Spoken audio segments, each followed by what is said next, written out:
안녕하세요. 제가 이런 곳에 이렇게 글을 쓰게 될 줄은 상상도 못했네요.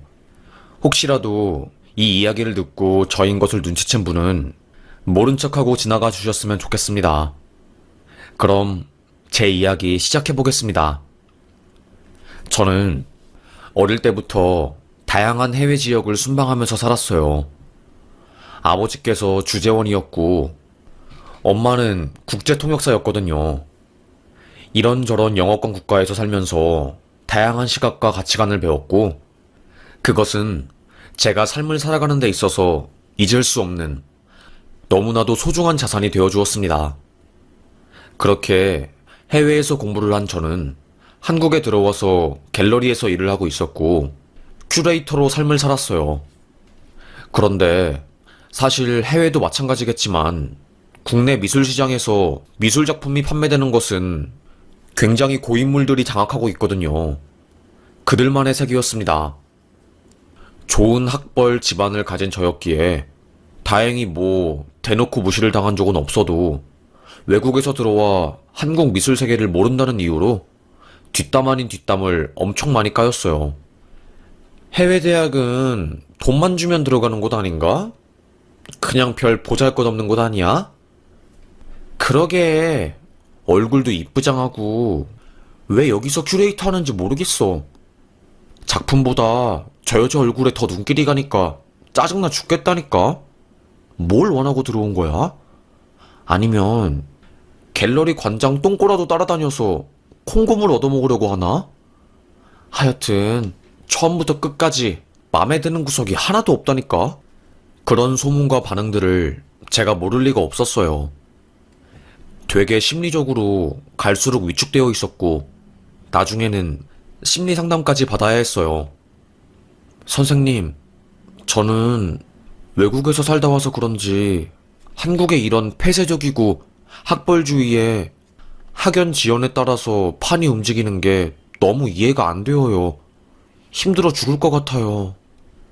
저의 심리 상태는 중증 우울 정도였고, 결국 저는 큐레이터 일을 그만두게 되었어요. 사실 큐레이터 일이 박봉인데 공부해야 할 것은 어마어마하게 많았고, 그걸 감당하는 게 쉬운 일은 아니었거든요. 게다가 저는 그 세계에서 환영받는 사람도 아니었고요.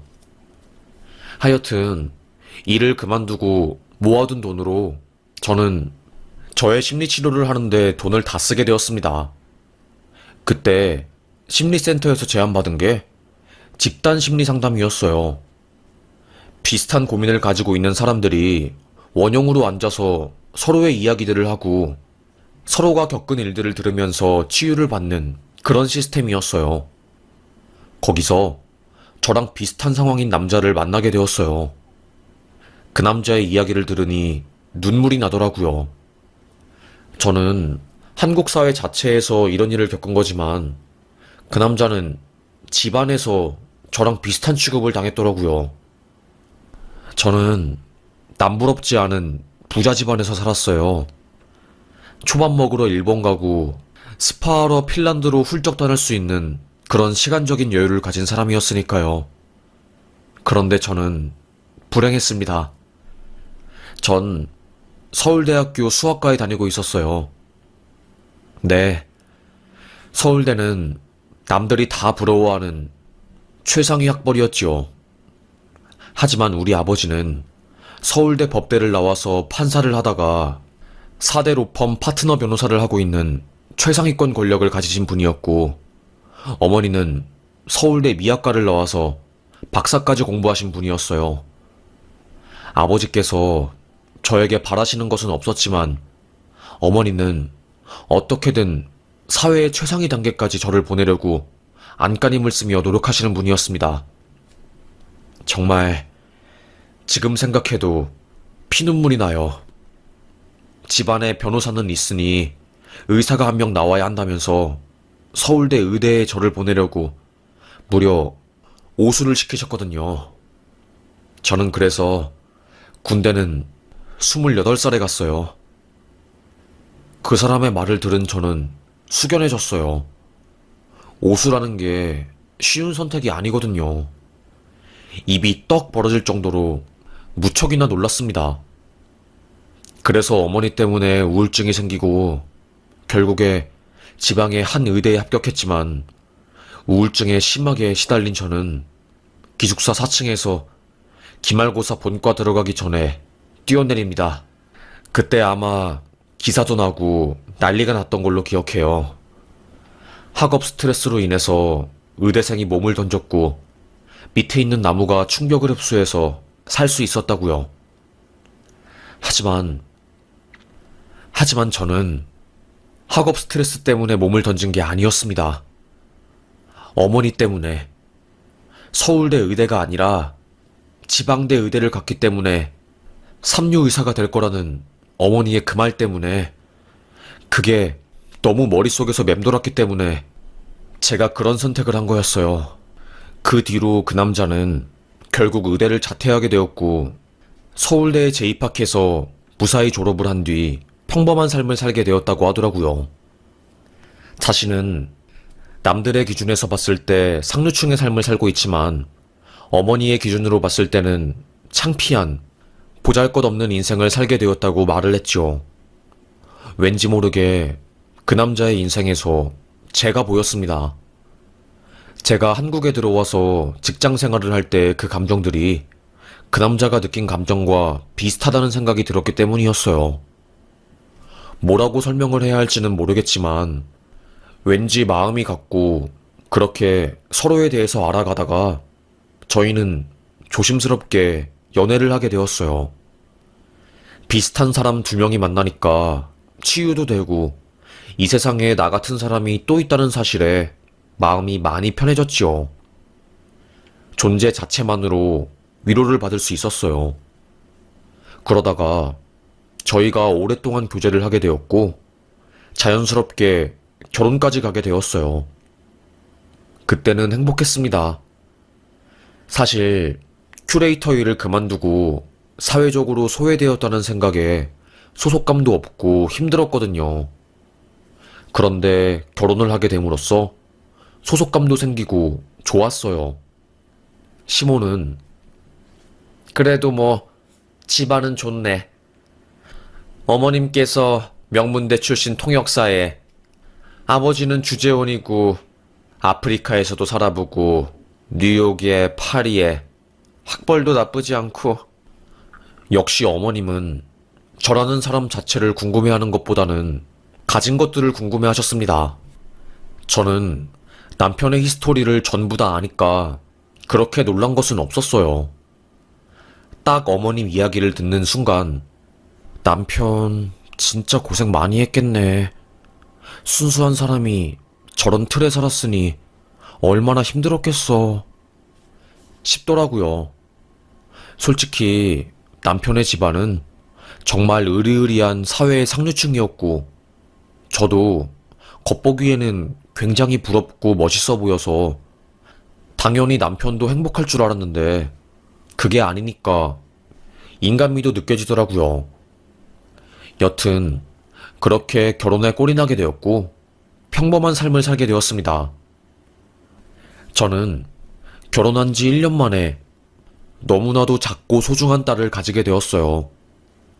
제 딸이 저의 인생을 바꿀 줄은, 아니, 더 나아가 뿌리까지 썩어버린 시댁을 바꿔버릴 줄은 상상도 못했어요.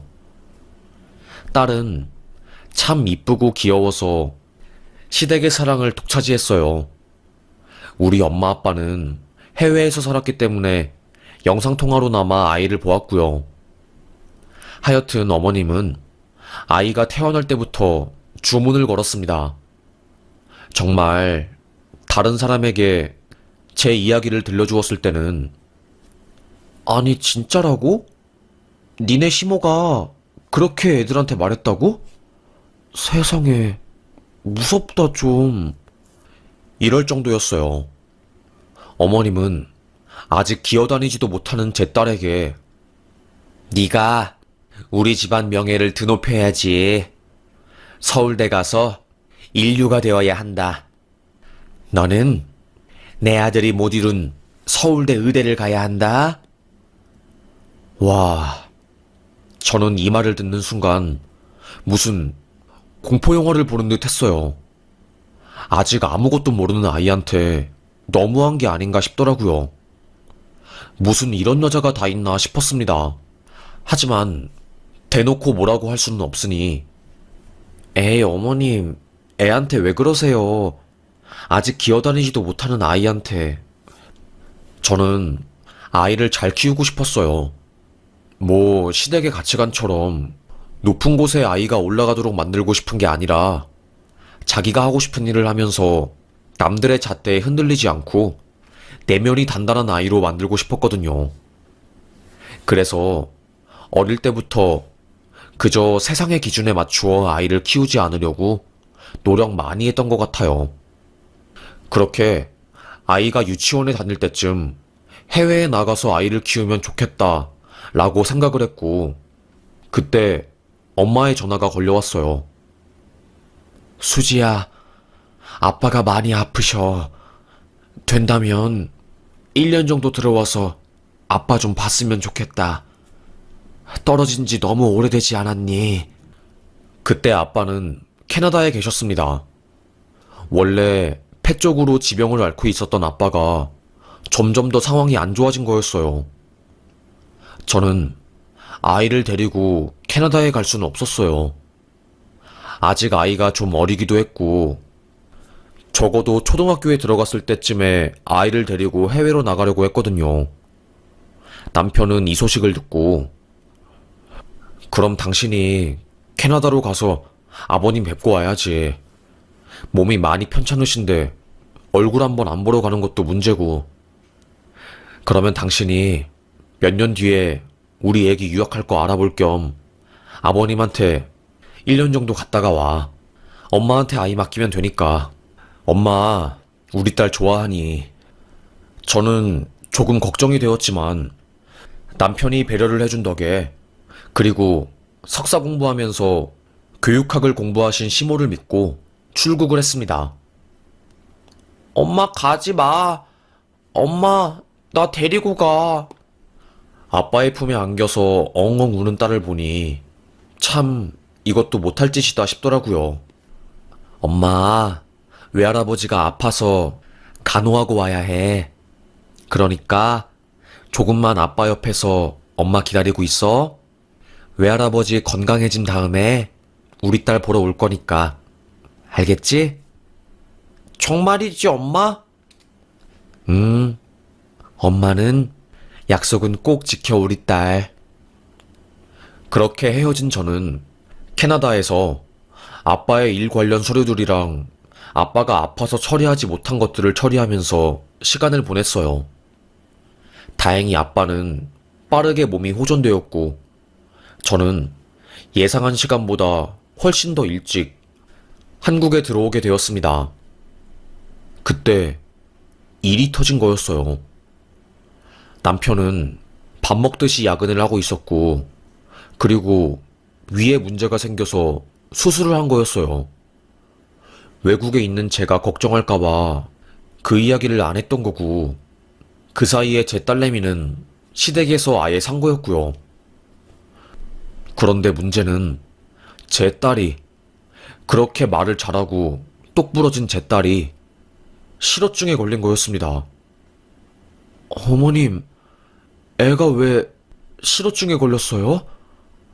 아니, 제가 몇 년을 해외에 살다 온 것도 아니고 5개월 남짓한 기간이었는데 왜 애가 말을 못하냐고요? 아니, 나도 몰라. 정신과도 데리고 가보고 뭐 별짓을 다 했는데 나는 그저 애가 할머니가 싫어서 말을 안 하는 줄 알았지. 엄마랑 아빠 둘 다 자기를 떠났다고 생각하니까 애가 이렇게 된 거 아니니. 내 탓 아니야. 내 탓 아니라고. 참 정말로. 어머님은 발뺌을 했습니다. 저는 말도 못하고 눈을 피하는 딸의 모습을 보고 마음이 미어질 것 같았어요. 내가 바보였지. 아이를 행복하게 키운다고, 세상의 기준에 흔들리지 않는 강인한 아이로 키운다고 하면서 그 누구보다 아이를 방치했던 거야. 정말 폭풍우처럼 쏟아지는 눈물을 흘렸습니다. 너무나도 큰 죄책감이 들었어요. 저는 어떻게든 아이가 다시 말할 수 있도록, 정신적 충격을 덜 수 있도록 정말 노력을 많이 했던 것 같아요. 유명한 대학병원에 다 가보고 심리치료도 하게 되었지요. 그러다가 아동 전문의 선생님을 만나서 심층 상담을 진행하였고 서서히 아이의 입이 열리게 되었습니다. 그리고 듣게 된 충격적인 소식에 저는 말을 잇지 못했어요. 아이가 종이에 써낸 그림 일기. 할머니, 사라졌으면 좋겠어. 할머니가 사라졌으면 좋겠다고? 아이의 말은 뜻밖이었어요. 당연히 엄마와 아빠를 원망할 줄 알았던 아이는 부모를 원망하는 게 아니라 몇 개월 동안 자기를 돌봐준 친할머니를 증오하고 있는 거였어요. 그 정신과 의사쌤은 조용히 저를 불렀죠.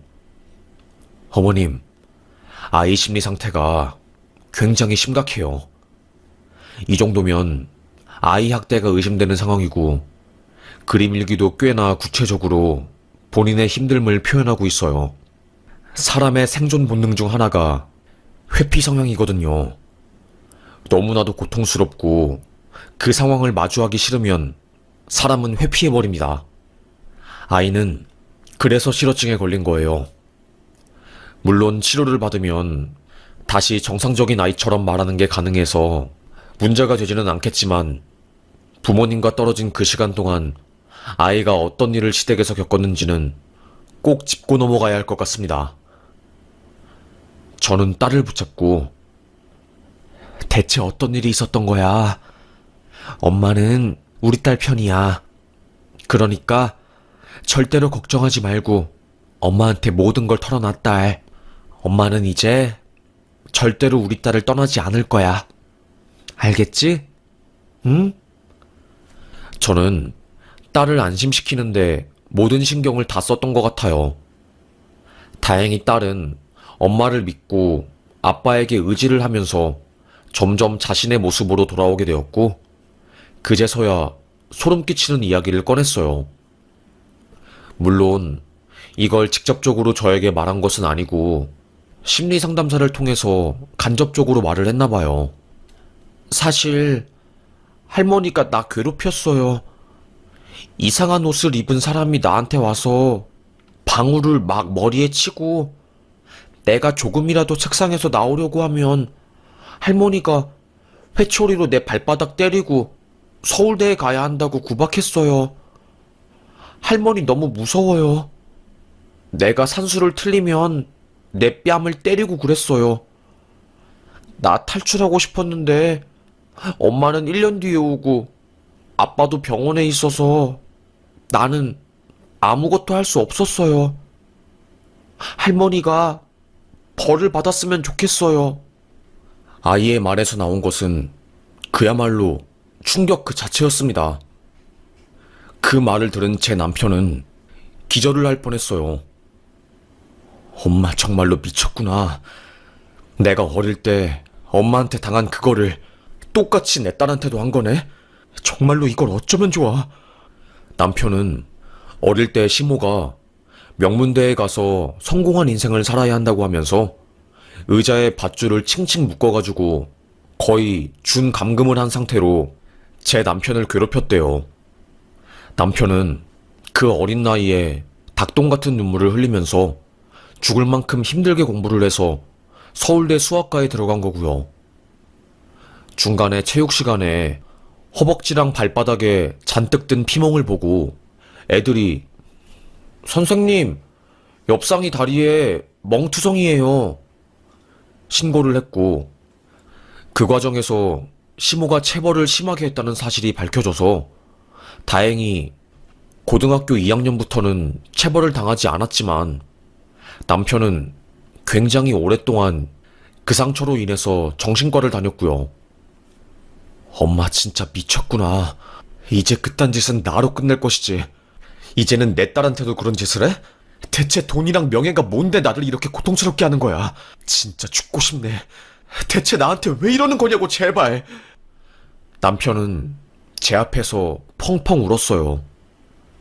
키가 186에 훤칠한 남자인 제 남편이 어릴 적 상처받은 소년으로 돌아가 펑펑 우는 모습이 너무나도 안쓰러워 보이더라고요. 제 딸을 꼭 안아주며 남편은 아빠가 이제 우리 딸 지켜줄 거야. 할머니가 너 괴롭히지 못하게 아빠가 이번에 크게 혼낼 거야. 할머니, 알겠지? 아빠가 딸 그동안 지켜주지 못해서 미안해. 아빠 마음 먹었어. 우리 딸을 위해서라면 뭐든지 다 할 거야. 그러니까 딸, 걱정하지 마. 아빠가 있잖아. 저희 부부는 아이의 폭로를 듣자마자 바로 시댁으로 갔습니다. 대궐문 같은 시댁. 성북동에 다들 부러워하는 그 대궐 같은 집에 사는 시댁을 보니 저는 나지막이 욕이 나왔습니다. 개뿔도 없는 이 집. 겉으로만 찬란해 보이지. 쥐뿔도 없는 년 때문에 우리 가족 파탄나게 생겼네. 불길함을 떨치기 위해서 침을 확 뱉은 저는 남편과 함께 시댁으로 들어갔습니다. 시댁에서 마주친 무당과 어머님. 어머님은 무당에게 신점을 보는 것을 굉장히 좋아하셨고, 그날도 집에 무당을 불러서 집안의 운수와 기운, 그리고 손녀의 대학 진학을 관련해서 자문을 구하고 있었던 거였어요. 너네 부부 무슨 말도 없이 여기를 오니? 여기가 너네 안방이니? 남편은 무당 아줌마, 나가시죠. 험한 꼴 보기 전에. 살기가 가득한 눈을 본 그 무당은 아니, 이게 무슨 일이람? 하면서 꽁무니를 빼고 바로 도망을 가더라고요. 그리고 남편은 엄마, 미쳤어? 대체 언제까지 이렇게 살 건데? 돈이랑 명예가 뭐가 그렇게 중요해서 사람들을 괴롭히는 건데? 제발 그렇게 살지 말라고. 너 무슨 말을 하는 거니? 엄마가 뭘 잘못했다고 갑자기 와서 소리를 지르고 사람을 내쫓아? 어머님은 남편의 기세에 지지 않고 고래고래 소리를 질렀습니다. 그때 남편은 고함을 질렀어요. 진짜 작작하라고. 내 딸이 실어증 걸린 거 엄마 때문이래. 정신과 의사가, 친할머니가 이렇게 만든 거래. 애 정신 상태가 전쟁 이후에 트라우마 겪은 소녀처럼 불안하고 굉장히 힘든 상태래. 대체 대학이 뭐길래, 서울대가 뭐길래, 의사가 뭐길래, 변호사가 뭐길래 애를 이렇게 만드냐고.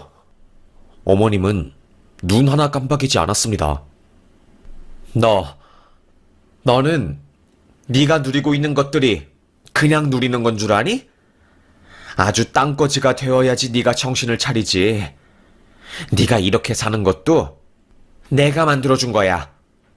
이게 진짜 사회 최하층이 안 되어봐서 그 서러움을 모르나? 어디서 엄마한테 고래고래 소리를 지르고 난리야? 그때 남편의 눈초점은 어딘가 맥이 툭 끊긴 것처럼 보였습니다. 너무나도 우울해 보이고 참을 수 없는 분노를 넘어서 체념에 가까운 상태처럼 보였어요. 거실에 걸려있는 왼쪽부터 오른쪽까지 다 내가 박살낸다. 이렇게 말을 한 남편은 아버님의 골프채를 들고 거실에 있는 수천만 원을 호가하는 고려시대 도자기들을 팍팍팍 깨면서 난리를 쳤습니다. 쨍그랑 소리와 함께 어머니는 네가 진짜 미쳤나? 이게 얼마짜리인데? 아이고 하면서 그 깨진 유리 조각을 손으로 주웠어요. 남편은 아랑곳하지 않고 벽에 걸려있는 현대미술 그림도 손으로 푹 찢어버렸지요. 그거는 어머님이 경매로 1억 2천만 원을 주고 낙찰받은 일본 작가의 그림이었습니다. 고함을 지르더라고요. 너 미쳤어? 이게 얼마짜린데? 너 지금 총 3억을 공중에 날린 거라고! 어머님은 정신이 나가서 맨손으로 도자기를 줍고 깨진 액자를 만져서 손에 피가 철철 났어요. 남편은 손에 난 피가 엄마야. 엄마는 허상. 눈에 보이지 않는 허상을 쫓느라 자기 몸에 피가 나는지도 모르고 자식들의 마음에 피가 나는지도 모르고 계속해서 똑같은 행동을 반복하고 있어. 엄마 때문에 나는 10대 시절에 한 번 죽었어. 내 안에 무언가가 순수하고 해맑던 소년이 죽었다고. 이제는 내 딸한테도 그 짓거리를 하려고 해? 나 돈이고 명예고 다 필요 없어. 그냥 행복한 게 좋아. 내 딸 명문대에 안 가도 돼. 사자 들어간 직업 안 가져도 돼. 그러니까 이제 그만해. 아예 이 집에 불 지르기 전에. 어머님은 남편의 말을 듣고 얼이 빠진 상태로 입을 벌리고 가만히 서 있었어요. 그리고 남편은 앞으로 연락하지 마. 가만히 안 둘 거니까. 그리고 손녀한테도 연락하지 마. 엄마는 엄마가 지금 어떤 짓을 벌인지 알아야 해. 알겠어? 저의 손을 잡고 남편은 시댁을 빠져나갔습니다. 정말 아직도 생각하면 너무 무섭고 살기가 흐르는 현장이었어요.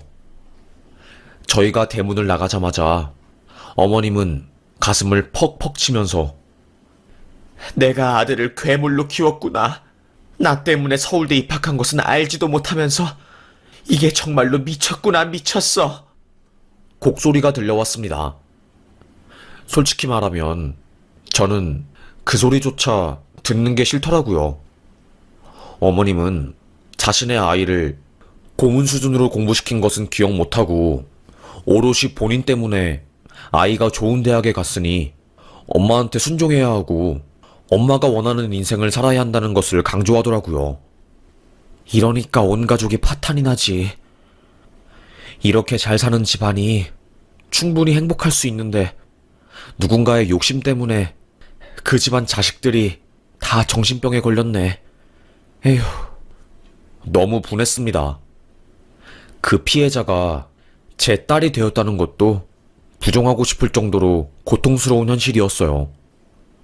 하여튼 그렇게 저와 제 남편은 어머님과 연을 끊고 저는 아이를 데리고 아빠와 엄마가 있는 캐나다로 넘어갔어요.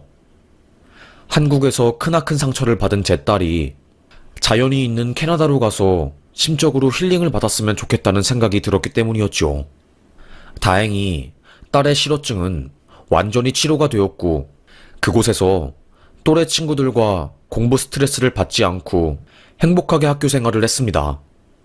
1년 정도 그곳에서 살고 다시 딸은 한국으로 돌아왔어요. 그리고 듣게 된 어머님의 최근 소식. 신우가 저에게 말을 걸더라고요. 올케, 엄마 병원에 입원한 건 알고 있어? 라고요. 신우도 시모에게 어릴 때부터 하도 공부 관련해서 스트레스를 받고 결혼도 시모가 연결해준 남자랑 억지로 했다가 1년 만에 이혼하고 피눈물 흘리면서 삶을 살았거든요. 시모 때문에 10년간 사귄 남자친구랑 억지로 헤어지고 해외로 유학을 갔으니 말 다 한 거였죠. 하여튼 신우는 엄마가 아들이 자기한테 한 그런 모습을 보고 심적으로 크게 힘들었나 봐. 공황장애가 왔고 병원에 입원했고 지금 3개월 동안 치료받고 있어. 정신과 의사가 그러길 외할머니 교육 방식으로 엄마도 길들여진 거고 우리에게는 엄마라는 존재가 가해자일 수 있지만 엄마도 한 사람으로서 피해자에 불과하다고 하더라고. 용서하고 품어주고 그래야 한다고. 저는 신우의 말을 듣고 놀랐습니다. 악마 같은 줄 알았던 시모도 그저 외할머니의 교육 방식으로 인한 피해자였다는 것을 듣고 얼마나 깜짝 놀란지 몰라요. 알고 보니까 남편의 외할머니는 대구에서 유명한 자산가였고 자신의 딸들을 엘리트로 키우기 위해서 집에 가정부를 두고 방에서 한 발자국도 빠져나오지 못하게 교육을 시켜서 결국 어머님이 서울대 미학과에 들어간 거라고 하더라고요. 엄청 놀랐어요. 그런데 어머님이 이제 정교수가 되기 위해서 박사까지 했는데 결국 교수 임용에 실패하고 말았고, 어머님은 그때부터 난 실패자 인생이야. 엄마의 기대도 충족하지 못했으니까 내 아이들이라도 잘 키워서 엄마한테 잘 보여야지. 엄마한테 인정을 받아야지 성공한 인생이야. 이런 삐뚤어진 가치관을 가지고 그렇게 남편과 신우를 달달 볶듯이 교육시키고 자신의 입맛대로 키우려고 난리를 친 거였어요. 아이고, 그래서 어머님은 자식들을 서울대에 보냈고 외할머니, 자신의 엄마에게 막대한 자산을 물려받고 성북동에 그 으리으리한 집을 사게 된 거였죠. 그 전말을 알게 되니 시모도 딱 하더라고요. 신우는 심리치료 받으면서 치료사가 나한테 그러길 엄마도 참 불쌍하대. 나랑 동생은 그래도 일찍 심리치료를 받아서 행복해졌지만 엄마는 60년 넘게 그런 올가미 속에서 살았다고. 그래서 참 힘들었을 거라고. 지금부터 시작이니까 엄마가 싫더라도 자식들이랑 며느리가 도와줘야 한다고 하더라고. 저는 그 말을 듣고 숙연해졌습니다. 남편도 그 전말을 알고 나서 아무 말도 할 수 없었지요. 그렇게 저는 시모가 치료를 잘 받을 수 있도록 나름대로 노력을 했어요. 다행히 시모의 공황장애 증상은 많이 사라지게 되었습니다. 며느리야, 아들아, 엄마가 미안하다. 엄마가 너네들을 잘 키워서 외할머니한테 보여줘서 증명하고 싶은 마음에 해서는 안 될 짓을 너무나도 많이 한 것 같아. 이러면 안 되는데 너희들을 괴물로 만들었구나. 나는 이미 괴물이 되어버린 것이고 정말로 너무너무 미안하다. 내가 다 잘못했다. 이러면 안 되었는데 너무 큰 죄를 지었구나. 어머님은 저희 앞에서 무릎 꿇고 대성통곡을 했습니다. 이 나이에 너무나도 늦게 깨달은 거야.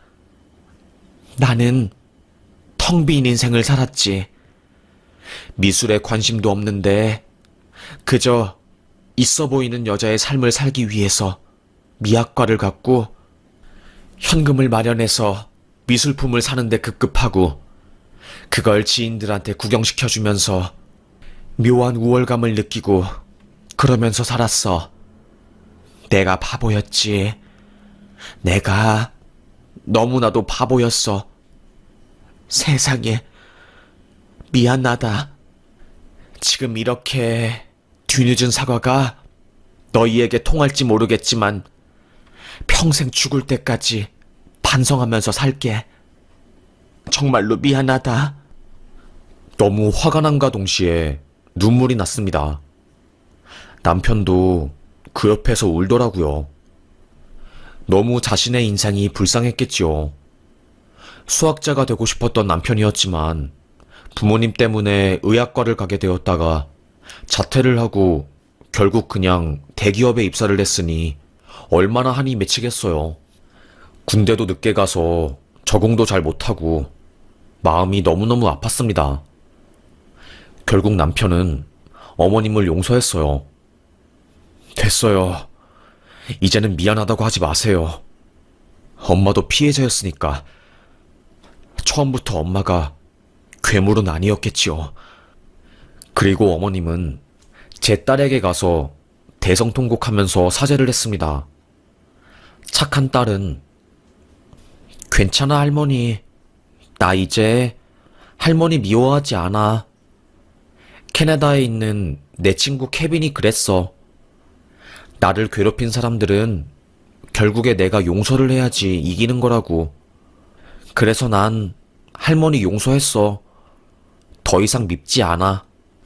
똘똘한 제 딸은 되려 할머니를 용서하고 위로를 해주었네요. 그렇게 그날 저와 딸, 그리고 시댁 식구들은 전부 병원에서 눈물바다가 되었습니다. 심리쌤은 이렇게 가족들끼리 모여서 이야기를 나누는 게 치료에 큰 도움이 될 거라고, 앞으로는 가족들의 감정을 숨기지 말고 하나씩 털어놓으면서 서로에게 의지를 하는 게 좋을 것 같다고 말을 해주었네요. 그 이후로 저와 남편은 신우와 시모와 교류도 자주 하면서 하루하루 살고 있습니다. 참 쉽지 않은 인생이지만 그래도 이 지옥구덩이에서 나올 수 있어서 참 행복하고 감사하네요. 하여튼 참 오랜 시간이 걸렸습니다. 이렇게 글을 쓰면서 드는 생각이 사는 게 힘들지 않다, 쉽지가 않다, 본능적으로 위로 올라가서 살고 싶지만 사실은 위에 올라가도 별거 없는 삶이고 오히려 더 힘들 수도 있는데 그걸 모르는 사람들은 그저 남들에게 어떻게 보일까 생각만 하다가 죽게 되는구나 싶더라고요. 그래서 저는 다시 한번 결심했습니다. 세상의 기준에 휩쓸리지 않고 나의 인생을 살겠다라고요. 어떻게 항상 직선으로만 인생을 갈 수 있겠어요? 어떻게 완벽한 인생을 할 수 있겠어요? 그거는 기적 같은 삶이죠. 그래서 딸에게 말했어요. 엄마는 우리 딸이 뭐가 되는지 궁금하지 않고 어떻게 살아갈지 그게 참 궁금해. 딸, 엄마는 딸이 어떤 것을 하든 응원할 거고 뒤에서 묵묵하게 지켜봐주는 든든한 어른이 되어줄 거야. 행복하자. 라고요. 누군가 저에게 어릴 때 이런 말을 해주었으면 얼마나 좋을까 싶었는데 이제는 제가 딸에게 그 말을 해주었네요. 하여튼 100억을 가져도 행복하지 않은 저희 어머님의 이야기를 들려드렸네요. 아마도 이런 삶을 사시는 분들 많을 거예요. 많은 돈이 있어도 행복하지 않고 공허하고 헛헛한 감정을 느끼시는 분들이요. 저는 그분들이 조금이라도 행복해지셨으면 좋겠는 바람에서 글을 쓰게 되었습니다. 그리고 제 마음이 흔들릴 때 제가 쓴 글을 보면서 저도 심적으로 마음을 다잡으려고 이렇게 글을 쓴 것도 있어요. 하여튼 그럼 저의 이야기를 이렇게 끝까지 들어주셔서 정말로 감사합니다. 여러분, 다른 사람들 너무 부러워하지 마세요. 인생 사는 거 다 거기서 거기더라고요. 에휴, 그럼 저의 이야기를 들어주셔서 감사합니다. 힘든 게 인생이잖아요. 우리 힘들어도 살아보자고요. 그럼 오늘도 행복하세요. 건강하세요.